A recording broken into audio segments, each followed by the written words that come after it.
very good morning to you. Thank you so much for joining us. The program is Dawn Train, coming to you live from River State Television, Channel 22 here in Port Harcourt. Today being Monday, the 21st of August, 2023. Thank you for tuning in to the program, and it's usually in our tradition to get you into the things happening around us and beyond, because yes, you need to know, so that when they say everybody run from this particular area, you can know and be well informed that you have to run to a particular place.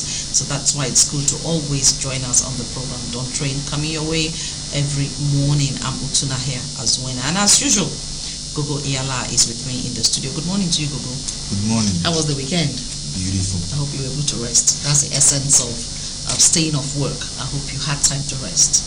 Even if our work is not that time that you just go off and then you stay, you're relaxed, you just be called up at any point in time. But I hope you were able to get some time to rest. I was here on Sunday. Okay. No need.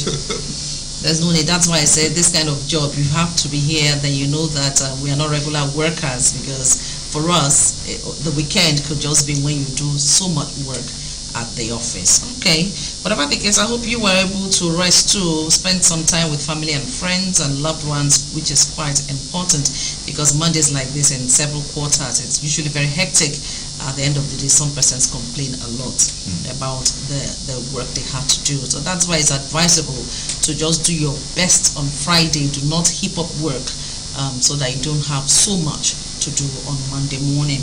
Okay, let's get into the business of the day. Today is International Day of Remembrance and Tribute to Victims of Terrorism. That's what is being celebrated today. The United Nations declared today as International Day of Remembrance and Tribute to the Victims of Terrorism. And let's not even start talking about the figures here in Nigeria. We know that so many lives have been lost. So many lives have been lost to acts of terrorism in Nigeria and the northeast and other parts of the north, and we're hoping and believing that security will take a different turn in Nigeria. Nigerians and Nigeria as a whole, interest today will be the swearing in of ministers designate. All eyes will be there, and with documentation Saturday and yesterday. There have been so many talks, people preparing. Of course, right now Abuja is agog, yes, with preparations for that, and then security has also been beefed up to ensure a successful swearing in of the ministers designate. So we're going to look at that and other headlines. So you join us, and as it is our tradition, you're free to call us. Gogo is waiting to take the call, so just call us, be part of what we're doing here. So let's start off with our first headline for this morning, and this one is coming from the Punch newspaper, and it says FG prioritizes economy security as ministers take oath today. FG prioritizes economy security as ministers take oath today. That's coming from the Punch newspaper. And then we'll move on to the next headline, and this one says farmers abandon farms. 23 Sokoto, Zamfara, Kebbi local government areas under bandits. Farmers abandon farms. 23 Sokoto, Zamfara, Kebbi local government areas under bandits. This shows that 23 local government areas from Sokoto, Zamfara and Kebbi are under attacks of bandits. That is coming from the Punch newspaper, controlled by the bandits. Yes, seriously, it's huge. 23 local government areas from 3 states. That's like the entire River State, because bigger than River State. No, what I'm saying, in River State we have 23 local government areas. Yes. So if we're going by that one after the other, I know that in the north they have enough space. So one local government could just be as big as 3 local government areas in River State. So that's a lot. That's a lot from that angle. All right, so we'll move on to the next headline, still from the Punch, and this one reads: Niger, ECOWAS rejects junta's 3-year transition plan. Niger, ECOWAS rejects junta's 3-year transition plan. That is coming from the Punch newspaper. Then we'll move on to the last one from the Punch. Federal civil servants ignore employment ban, milk suffering job seekers. Federal civil servants ignore employment ban, milk suffering job seekers. Those are the headlines from the Punch newspaper. We'll move on to the Vanguard newspaper at this time. The first headline we'll have from the Vanguard: Niger, ECOWAS rejects Junta's 3-year transition plan. Still what we had from the Punch: Niger, ECOWAS rejects Junta's 3-year transition plan. Moving on to the next one, still from the Vanguard: Stop Wike, Oyetola, Umahi, others life pension. Serap tells Tinubu. Stop Wike, Oyetola, Umahi, others life pensions. Serap tells Tinubu. That is coming from the Vanguard newspaper. Then the last one from the Vanguard: brutally frank, many governors wealthier than their states. Clark. Brutally frank, many governors wealthier than their states. Clark. That is the last headline from the Vanguard. We'll just touch these headlines and then we'll move on to other headlines we'll have from other papers. Of course, we'll have Guardian, we'll have Nation. But let's look at Punch and Vanguard. Google any of those headlines. What do you think? I have my interest, but let me hear from you first. Well, there are quite interesting ones there. First of all, Serap asking Tinubu to stop the pensions of ex-governors. It's not going to be that easy because laws were made by their states. It isn't a federal government law. There are state government laws. So the state government has to, kind of change those laws before, that kind of action can be taken, before you can stop that. And we all know that most of the successors of these governors are their party men and their friends and all that. And also, and the governor right now, in office, is also thinking about his own retirement, because if he stops it now, he's not going to benefit when he leaves office. So he's not going to stop it because it is to his favor. It wasn't to his favor. Maybe the sitting governors would think about it, but looking at it from the perspective that if I leave, somebody is going to pay me too. And that's so. And if I refuse to okay it, I leave. I do not benefit from it. So it's not going to be easy for sitting governors to stop that payment. That's one of them. And then this other one about this was this last headline from Clark. No, okay, Clark, yes. Yes, because that's my interest actually. Yes, Clark, Clark is saying that many governors are richer than their states. That's my interest this morning. You know about the governor of Zamfara or I think Zamfara State who declared his asset, and his asset ran into trillions. And you and I know that if you go to the what do you call it? The Bureau of Statistics in this country, just Google it and see where Zamfara is placed, how much they get, and all that. You know that that governor can pay all the salaries. In fact, it's far richer than the state. How many states in Nigeria actually, have trillions? Not even Lagos. What he's saying is quite true, and the governors, I'm sure his own angle too is not like somebody declaring assets before getting in there. Most of them may not have that much, but they get into office and they become richer than 4-5 states put together, not even their own state. They may not have that much before they get in there, but our system has made it so porous, so unaccountable, so that someone gets in there, he makes so much money and nobody is asking questions. So if as a sitting governor I amass so much for myself, when I leave there, maybe at the time I got into office, I declared my assets, and what I had was let's say 500 million naira in my account. At the end of the day, I'm having over 2 trillion naira. Where would all that have come from? And nobody's asking you questions. We're not accountable. So it becomes, it becomes a continuous thing. It just keeps on. Everybody gets in there. You know that you're going to gather so much. And when you come out, people will begin to ask questions. You got in there, you didn't make money. What happened as governor and all that? So it's more like we are the ones enabling them to go there and steal public funds and then get richer than several states. I think, we have a very crazy system. We have crazy houses of assembly. Growing up in those days, I remember when Okilo was the governor of Old River State. We had some very powerful men in the assembly. We had somebody like, some one very senior lawyer that was the Speaker of the University House of Assembly then, and then you had other people. They were very powerful people from all ethnic groups and everything. So some of them were even wealthier than the governor. So they could, look at him in the face and tell him the truth. They blocked unnecessary bills and all that. But these days, the members of the House of Assembly are handpicked. By the sitting governors. So you come in, that's when you start seeing money. So yes. So you must answer to this person. They must be loyal. They cannot oppose him. They cannot stop anything. So they run the government as if it is their personal estate. The money is in their pocket. A particular governor told us that it's our money is in his pocket. Come on, take it. so that's because. So until we have a system whereby we have strong systems as against strong persons. Africa's problem we have strong, personalities instead of strong systems. When we have strong systems that have the checks and balances, all these things will naturally take care of themselves. But so long as we still have strong men instead of a strong system, these things will continue.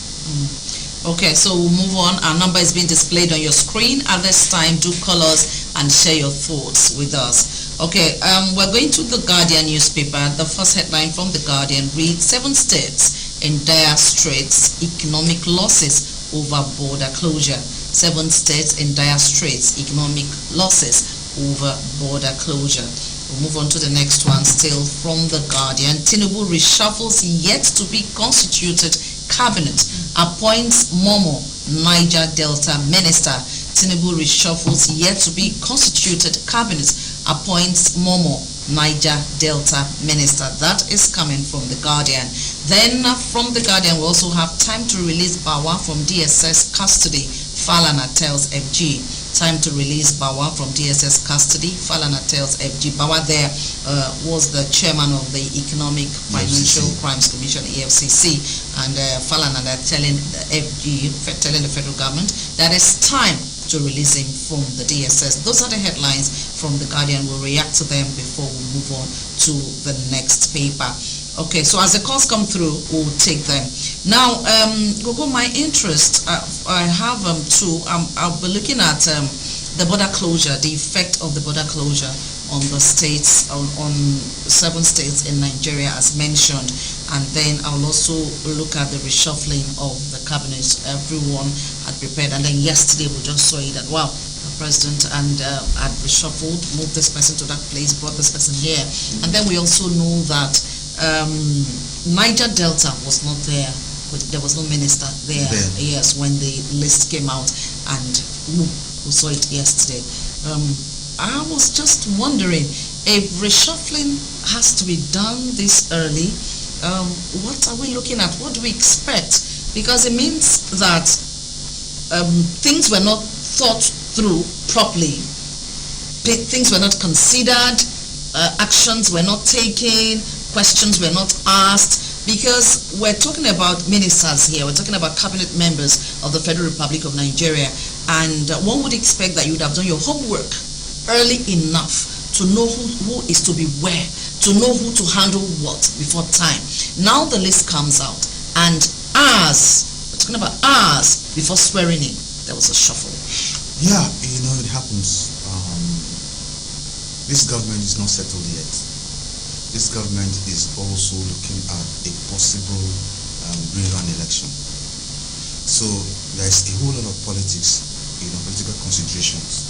Right now, competence is not the focus. The focus is delivering. You understand? Niger Delta Ministry, I think, was reintroduced because of the agitations that came up when it was not mentioned. Yes. I remember seeing what Ankil this wrote and many other people, who swore to fight the system and everything. And if you expect to get votes from the Niger Delta, if there should be a rerun, then you need to appease this way. So, don't be surprised that if there's a rerun and Tinubu wins again, the ministry scrap. Scrap the ministry again. So this one is more like trying to pacify the region. So in case, but you have to look ahead of, you have to think as the politicians think. Say, okay, keep them the ministry. Let's see, after the elections, if we win, we can scrap it off. The president, nothing happens. So all these things are done these calculations are politically motivated. So putting who here and there, so no, you made a mistake. You should have put this man will do better here. This man will perform. This man will be able to deliver this area and this state, and this man is not popular in the state. So putting all this kind of thing. They are all part of the scheming and the calculations and everything that goes in with politics. Well, doesn't it show that the administration wasn't well prepared, wasn't ready? Because even if you are looking at Iran, which we're not completely erasing that, at least there would have been preparation. Once we get in, this is what we'll do. Okay, you have selected, you have been nominated, you have sent the names for screening, they have come back to you, say, okay, they have been confirmed. Before the confirmation, before the nomination, you would have at least been sure. Now, we had the case where a minister designate, an appointee, went for screening, got there, and was embarrassed. Now, some of those things would have been taken care of ahead of time. So I just feel that there was no proper check. That due diligence wasn't done. It wasn't properly handled. Otherwise, some of these things won't come up. If you take your time to do something, you'd have prepared for it. So you get in there, not someone getting there for screening and you're being embarrassed. You're told, sorry, your name has been taken off the list. You didn't know that. You were not called, okay, to even save her from the embarrassment. You didn't put a call through to her before time. Nobody did. She just got to the venue and was told her name had been removed. So this shows that there was no courtesy from the part of it. Yes. They were not courteous. If not, if they were courteous, they would have called and said, "Madam, please, your name has been removed, so we'll give you something else. Don't just forget about this for now." But that is Nigeria for you. We don't have respect for each other. We don't have. We have the problem, the systemic problem. As part of the preparation, I told you already that this government is not settled yet. They appear to be settled, but they're not settled yet. So you are going to have these issues until they are sure, until the court decides. Yes, when the Supreme Court has finally given its judgment, that's when you're going to see. But the system must run. The system must run before the court gives its judgment. The system must run. For now, we are like a vehicle, break and quench vehicle. You drive, you get to the stops, start again. That's all we're going to experience until we get to that final judgment from the Supreme Court. That's when we have a government. Okay, so I have another interest here. I said earlier, the one on closure of the border. When this Niger thing came up, we thought it was just about them. And look at it, the way it is now. Several states bordering around Niger in Nigeria are suffering the same thing, because whether we like it or not, the impact of that border closure, the impact of the threat to go there for war will not only be strong in Nigeria will also suffer it. Look at what is happening now in those areas. Most of them are the ones that help us with the production of tomatoes, pepper, potatoes, but as it is now, because of the closure, it's not just them bringing food to this part of the country. They also send food there. Yes. Because they are close, they are neighbors. They are neighbors, the business. Their goods are perishing right now.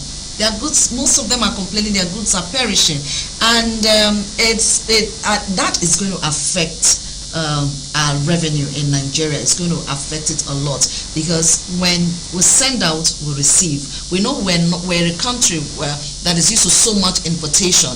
We're not an exporting country, and then when you have little of these going out and they are no longer going out, the ripple effect is not just on the Nigerians. Nigerians are also at the receiving end. Yes, they say you can't make an omelette without breaking eggs. So it's the same thing when America, when NATO countries decided to interfere in the Russia-Ukraine war and decided to send troops there. Their country suffered already. Germany they have to run around looking for gas.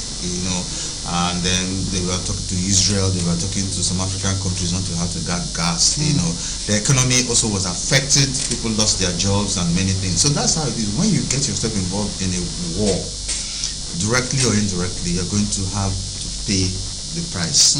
So Nigeria is paying the price of being the big brother Africa, being the big brother West Africa, trying to take the lead to threaten to go to war and all that. When you close the borders, it's like I'm your neighbor, so you think you're punishing me, and then you put a wall between us. Okay, when you put that wall between us, maybe I used to pass in front of your house, but that you have forgotten that you too sometimes you need there's a shop just close to me that you used to buy something from. Now you have to go round to go and get those things. So whatever we do, there's a payback in life. You understand? So Nigerians should be ready for it. Besides, the North has been enjoying Buhari closed borders, the western borders for almost how many years, and then their borders they open, they are doing business. Let them also experience,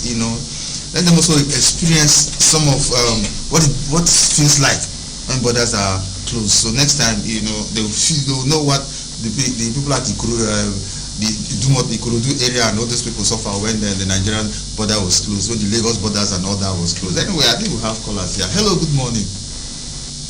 Hello. Good morning. Good morning, you're welcome. My name is Queen. I'm calling from Port Harcourt. Go ahead, sister, you're welcome. I just wanted to align what you've been talking about. Really, we just hope that Nigeria can get better with time.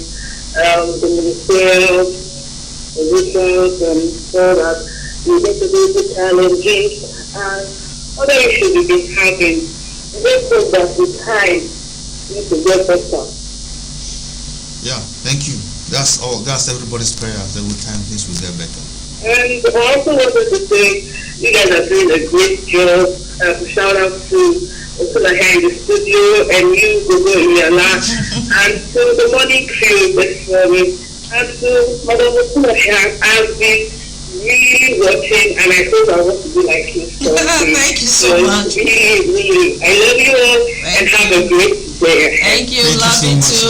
Have a great day. Thanks for the encouragement. Thank you. Oh wow. All right. Okay, so the number is still scrolling there. You can call and then also talk to us. What do you think, about some of the issues on the paper that we're talking about here? What's your opinion? What's your comment?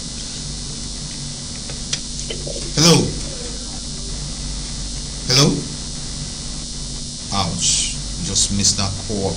Anyway, just call. You saw what the lady that just called did. Her voice was quite clear and there was no howling, meaning that her TV was far from her phone and things like that. Just help us do that. Hello, good morning. Hello? Hello? Oh, sorry. Holiday makers. Yeah. Okay, so we'll just move on to the Nation newspaper as the calls come through because our time is up. So once they come through, we'll just take the calls. From the Nation, we'll have Tinubu reassigns Oyetola to Marine, Momo to Niger Delta. So let's take a call coming through. Hello. Hello, good morning. Could you please speak up? You seem to be far away from your microphone, your phone's microphone. Hello? Okay, I think just drop that. Hello? Good morning, you're welcome. I just want to confirm, you think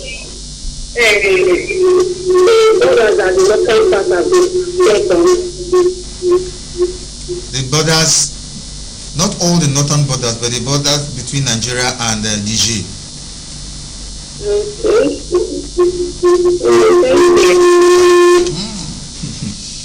All right, so we'll just move on. We'll take one or two calls before we'll wrap it up for today. The next headline we'll have still from the Nation reads Humanitarian Day, Red Cross engages over 4,000 volunteers in Zamfara. We talked about today being Humanitarian Day. So that's a headline there. Red Cross engages over 4,000 volunteers in Zamfara. And then the last headline coming from The Nation. I like this one so much because, Nigeria, we are particular about food. And yes, we are really. And where you have children, you just can't run away from this. So the last headline from The Nation newspaper says, scarcity of egg, chicken, imminent. Scarcity of egg, chicken, imminent. Yes, so that's the last headline coming from The Nation newspaper. And I have interest in this one because if we don't have eggs, if we don't have chicken, what will we be eating?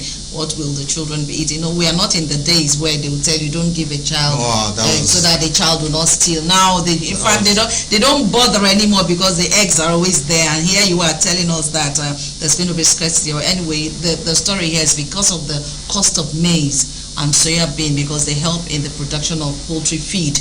And if we can't have enough poultry feed, it means we're going to have less of poultry meat for consumption.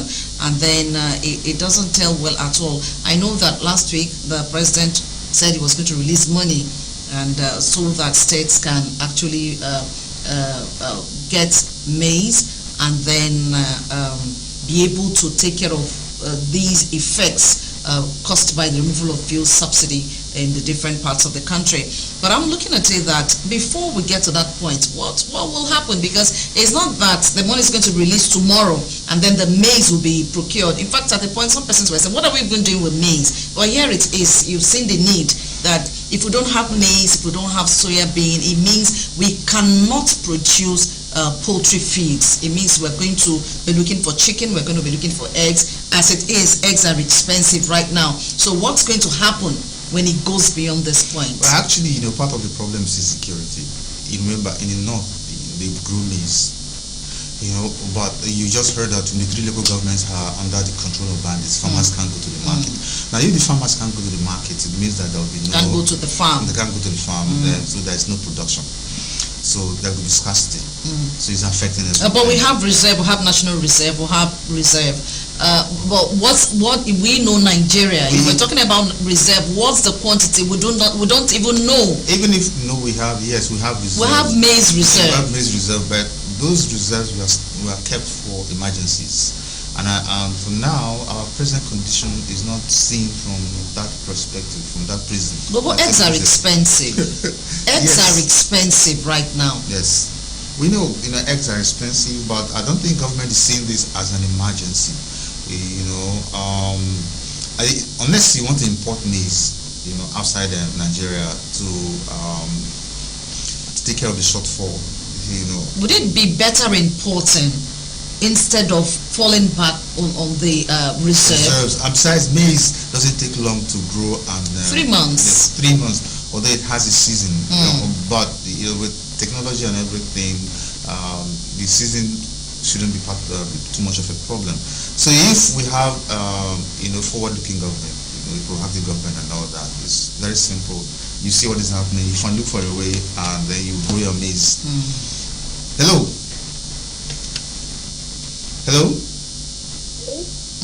Good morning. Yes, I can see that you really want to say something. I'm listening. Tell me. Did you suddenly have cough? My name is Princess. Okay, could you speak up so that we can hear you very well? My name is Princess. Princess. Oh, Princess, good morning. How you doing? I'm fine. Okay, tell me, what's the problem? My problem is that I'm having some issues at my house. I don't know what to do. You're having some issues at your house and you don't know what to do. Yes. Is mommy and daddy, are they not around? Yes. Oh, that's great. What are we going to do now? What do you want me to do? You see the problem, and someone tackled me last week that I do not allow these children talk, and here the child is saying, because the mom and dad are not at home. Those are the problem. Oh my goodness. So you have seen, I hope he's watching and he can see one of the reasons. All right, our time is up right now, and do not forget that it's International Day of Remembrance and Tribute to the Victims of Terrorism is celebrated worldwide today, 21st of August. Yes, Anti-Terrorism Day 2023. You can see there boldly written on your screen, and we hope that terrorism will be a thing of the past. We didn't know anything called terrorism. We used to sound so far away, so far Somewhere away. in the Middle East, yes, America. and then it came to Nigeria. We're just hoping. We're just, I'm a highly optimistic person. I don't know. Seriously, I'm highly optimistic. I don't see negativities at all in issues, and this is one of them. I want to believe that one day terrorism will not be part of what we'll be talking about in Nigeria. If our government decides to take security seriously, as they are saying that economy and security will be the focus of this cabinet, we hope, we're optimistic that they will look into our economy, look into security, and then take care of things. Gogo, that's that for this morning. Yeah, I actually don't want to bust your bubble, but you're a Christian, and said you are in the end times. So the terrorism is not going anywhere. It's going to get worse. Anyway, my name is Gugu Yala.